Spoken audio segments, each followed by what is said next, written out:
Welcome to this explainer. Today, we're going to unpack what seems like a totally simple piece of historical trivia, but it actually reveals the fascinating and honestly highly accidental history of a crop that literally changed the world. We interact with potatoes all the time. Fries, chips, mashed, you name it.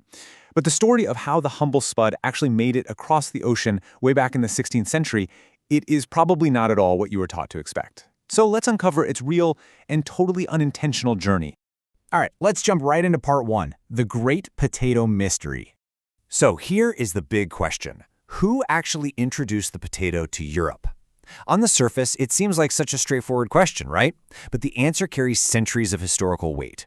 I mean, when you think about global agriculture and just how completely ingrained the potato is in European cuisines today, you'd naturally think its arrival must have been some highly coordinated, celebrated master plan.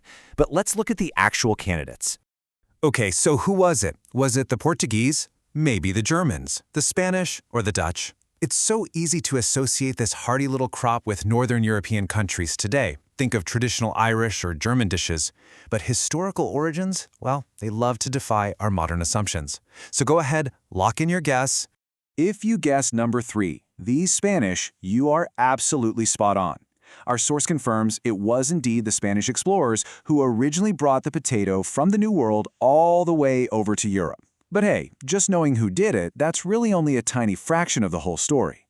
The genuinely captivating part is understanding the wild context behind that massive 16th century journey. Which brings us to section 2, silver, sailors, and spuds. Let's look at that transatlantic journey. Now, our source material sets up this absolutely incredible contrast. Picture this. On one hand, you have the grand, overarching ambition of the era. You've got these Spanish explorers and sailors trekking deep into the Andes, crossing vast oceans in massive galleons, all in pursuit of unimaginable wealth. They were after silver, lots of it. But on the other hand, you have their mundane cargo. Because, to actually survive that grueling transatlantic trip back home, they needed basic, everyday travel rations. And what did they pack to eat? Maize and potatoes. That's it. They absolutely were not looking at these items as agricultural gold. No way. They were just looking at them as pure, necessary fuel to survive the trip.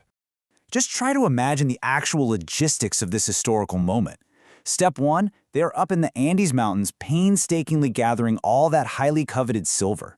Step 2, staring down the barrel of a long, miserable voyage across the sea, they pack whatever food is locally available, which happens to be maize and potatoes just so they don't starve.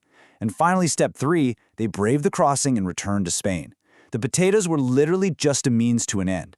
It was just a way to keep the crew fed while they lugged home what they thought was the real treasure. And that leads us perfectly into section 3, the leftover theory. This is where the accidental farming comes in. Okay, so here is the absolutely crucial point. They did not arrive in Europe with some grand, intentional plan to revolutionize farming. Not at all. We are talking about literal leftovers here. Just the remaining tubers and maize that the Spanish sailors simply didn't get around to eating during the voyage. When those massive ships finally docked, there was no royal decree commanding everyone to plant these strange new items. There was zero botanical strategy. It was just extra food sitting in the ship's hold. And I just think this brilliantly illustrates how monumental history is actually made most of the time. As our source notes, historians speculate that leftover tubers were carried ashore and planted.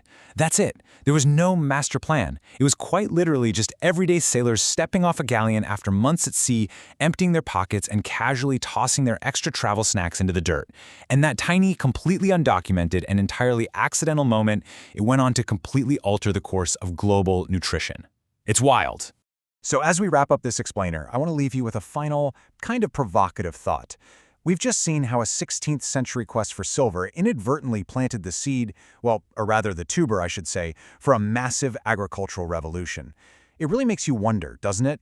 What other world-changing historical events began as nothing more than leftover travel rations? Like, how much of our modern world is actually just the result of a happy accident? Keep that in mind the next time you're looking at the seemingly mundane details of history. Thanks so much for joining me for this explainer.